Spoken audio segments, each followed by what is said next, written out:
For me, food has always been an opportunity to share your love. You're putting this meal together, you're putting the effort in, people appreciate it, they enjoy it, that sort of thing. I grew up in a house. I lived in one side with my grandmother, my grandfather, my mom and dad, and then you'd go through a door in your kitchen to the other side of the house, and that was where my great-grandmother was. And they were always cooking, always cooking. And I mean, I grew up with always homemade meals, homemade bread, homemade donuts. That's why I'll never be skinny, because I grew up with great food. So to me, right off the bat, food was love. So this is where people can come and get food anytime, even if it's late at night. People have come here at 9 o'clock. We keep like pens and things for kids, some female items, wipes, pastas and cereals, and we just got some apples. This is the freezer that started it all. This is the one that started in the garage. We use this as an overflow. This has bread in it. I think it has some frozen bananas in it as well. And then this is the big mama. This keeps all of our meals.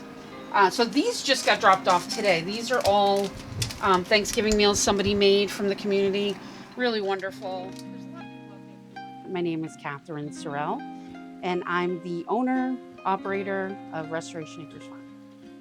So before SNAP cuts came, we were serving 400 to 500 people a month, and that includes people coming and taking dry goods, canned goods, meals that are ready to go, and then the meat that we have.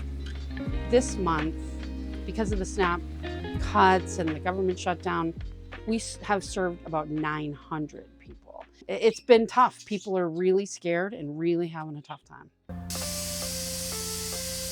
Scraps of the chickens. Fine.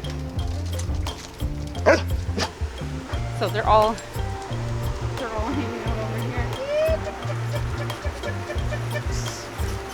Our oldest girl, she's 10. Come on, guys. Everybody, no matter how old they are, whether they're laying eggs or not, we keep them. Come on, girls. The dog's gonna eat as much of the carrots as the chickens are. There was a time that I had been going through a divorce, really difficult time financially, kind of struggling with, now I'm, taking care of 2 kids on my own, no child support, really struggling financially. I had to go to a couple food pantries. It was pride sucking. I remember sitting in the parking lot and just being like, somebody else needs this more than us. Like, I can figure this out. Maybe I can sell something, that sort of thing. After you have felt that and had to go in, fill out paperwork, I feel like unless people have walked in those shoes, they don't really understand what it means to struggle. When I started this, I was determined to be open every day. We want them to feel like it's like home, for them. They can come get what they need. Nobody has to fill out paperwork. They don't have to be from a specific town to come here. And they don't need us out there with them. They can just come and shop within, with their own anonymity and not have to feel like there's anything wrong with them. I've lived here my whole life. I grew up in Meredith. Meredith is a beautiful town. It's on the lake, lots of big houses, lots of people that own, second homes up here. The thing is the majority of the people that live in Meredith, over half, are over 55.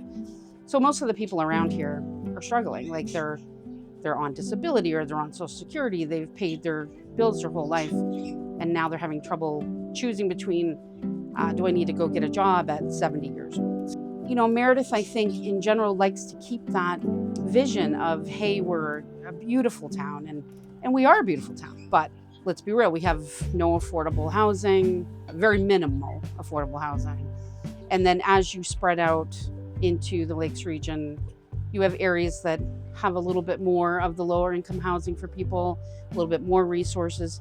The problem is a lot of the resources are only open like 1 day a week, 2 days a week. They may be only open a couple hours a week. So a lot of these people work, even though people on the other side of things think they don't. And so they need a place they can come that's open We started out in our garage, just a small chest freezer and a fridge. You know, it got to the point where it was like, wow, we've got probably 100 people coming a month. Let's think about how we can, you know, make this bigger.